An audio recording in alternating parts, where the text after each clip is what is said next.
আমি এখন বসাবো শীতের সকালের জন্য চা। এটার ভিতরে আমি দিয়ে দিব দুটা তেজপাতা। প্রথমে আমি পরিমাণ মতো পানি নিলাম, এরপরে দিয়ে দিলাম তেজপাতা। এখন দিয়ে দিব দুটা কি বলে লবঙ্গ। এরপরে দিয়ে দিব আমি এখানে কিছুটা মেথি, দিয়ে দিব কিছুটা কালো জিরা।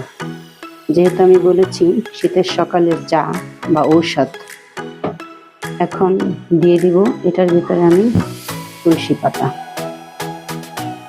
দিয়ে দিব কিছুটা হালকা লবণ। লবণ দিলে আমার কাছে চা খেতে ভালো লাগে, তাই আমি এটার সাথে দিয়ে দিলাম। এখন এটা ফুটবে 15 মিনিট।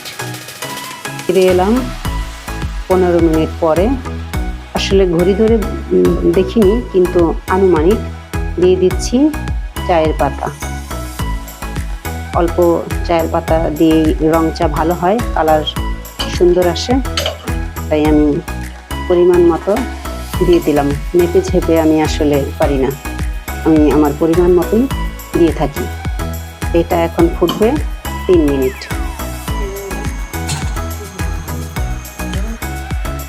ফিরে এলাম কিছুক্ষণ পরে। হাতে ধরে 2 মিনিট 3 মিনিট 1 মিনিটের ভিতরে যদি হয়ে যায়, এই টাইমের ভিতরে হয়ে যাবে। 3 মিনিট ফুটালে ভালো হয়, আমার হাতে সময় কম, তাই আমি অল্প কিছুক্ষণ ফুটালাম। হয়ে গেল আমার চা। বিভিন্ন কিছু দিয়ে কি দিয়েছি আপনারাই দেখেছেন। এখন আমি এটা পরিবেশন করব, সেটাও আপনারা দেখবেন। এখন এটা পরিবেশনের পালা। আমি এখন এটাকে পরিবেশন করব।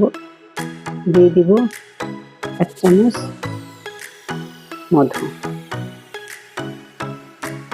এবার আমি চাটাকে ছেঁকে নিব।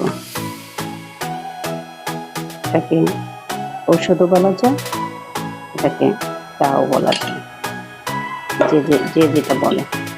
দেখেন চায়ের ভিতরে কালারটা কি দারুণ আসছে। এখন এই চাটা খেলে ঔষধের কাজ হবে। আপনারা এভাবে খেয়ে দেখবেন, সাথে 2 চামচ লেবুর রস দিয়ে দিবেন, তাহলে আরো বেশি ভালো লাগবে চাটা খেতে।